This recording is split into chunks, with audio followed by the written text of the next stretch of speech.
আন্তর্জাতিক তদারকি, জব্দকৃত সম্পদ আর কূটনৈতিক চাপে বিদেশে টালমাটাল আওয়ামী লীগ নেতারা। অন্তর্বর্তী সরকারের প্রধান উপদেষ্টা ডক্টর মোহাম্মদ ইউনূস জানিয়েছেন, যুক্তরাজ্যে পাচার হওয়া অর্থ উদ্ধারে আইনগত পদক্ষেপ নেওয়া হয়েছে। এজন্য নিয়োগ করা হয়েছে ব্রিটিশ আইনজীবী।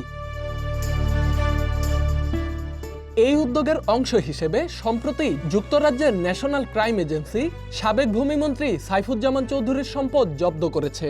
একই সঙ্গে শেখ হাসিনার ঘনিষ্ঠ সালমান এফ রহমানের ছেলে শায়ান এফ রহমান এবং ভাতিজা আহমেদ শাহরিয়ার রহমানের লন্ডনের 9টি সম্পত্তি জব্দেরও নির্দেশ দেওয়া হয়েছে।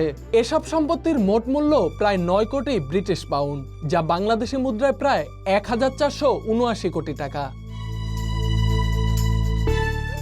কেবল যুক্তরাজ্যই নয়, ইউরোপের বিভিন্ন দেশেও আওয়ামী লীগ নেতাদের অর্থ পাচার ও সম্পদ অর্জনের তথ্য একে একে প্রকাশ পাচ্ছে। ইউরোপ জুড়ে ডক্টর ইউনূসের ব্যক্তিগত গ্রহণযোগ্যতা এবং আন্তর্জাতিক সম্মান বাংলাদেশ সরকারের চলমান এই অভিযানকে অনেকটাই সহজ করে তুলছে।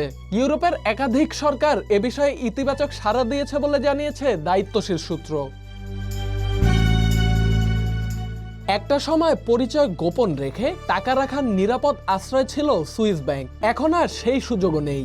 সুইস ব্যাংক এখন প্রয়োজন হলে বিভিন্ন দেশের সরকারের কাছে তথ্য সরবরাহ করছে।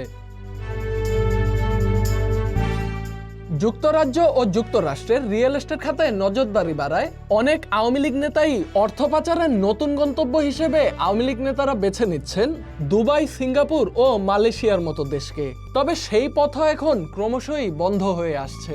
চলতি বছরের ফেব্রুয়ারিতে সংযুক্ত আরব আমিরাত সফরে গিয়ে দুবাইয়ের রাজপরিবারের সঙ্গে আলোচনায় বসেন ডক্টর ইউনূস এবং এ বিষয়ে সহযোগিতার প্রতিশ্রুতি আদায় করে নেন।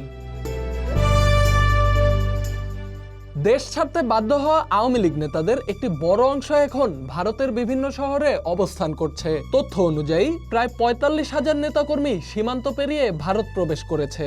এদের অধিকাংশই মোটা অঙ্কের ঘুষ দিয়ে দালালদের সহায়তায় দেশ ত্যাগ করেন।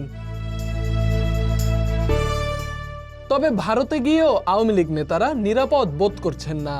স্থানীয় দালালরা অনেকেই তাদের অর্থ আত্মসাৎ করছে বলে অভিযোগ রয়েছে। এছাড়াও ভারতের অর্থনৈতিক ও রাজনৈতিক পরিবেশে তারা সহজে বিনিয়োগ করতে পারছে না।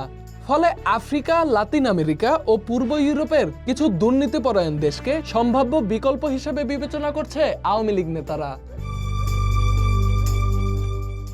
অন্তর্বর্তী সরকারের কূটনৈতিক তৎপরতা এবং অর্থ পাচার রোধে আন্তর্জাতিক সহযোগিতা ক্রমশই শক্তিশালী হচ্ছে। এ অবস্থায় বিদেশে অর্থ লুকিয়ে রাখা আওয়ামী লীগ নেতারা ক্রমেই হয়ে পড়ছেন কোণঠাসা। অনেকেই ছদ্মনামে অন্য দেশে পালানোর চেষ্টা করছেন। তবে আন্তর্জাতিক আইনের আওতায় এসব প্রচেষ্টা কতটা সফল হবে তা কেবল সময়ই বলে দেবে। Dhaka express desk report.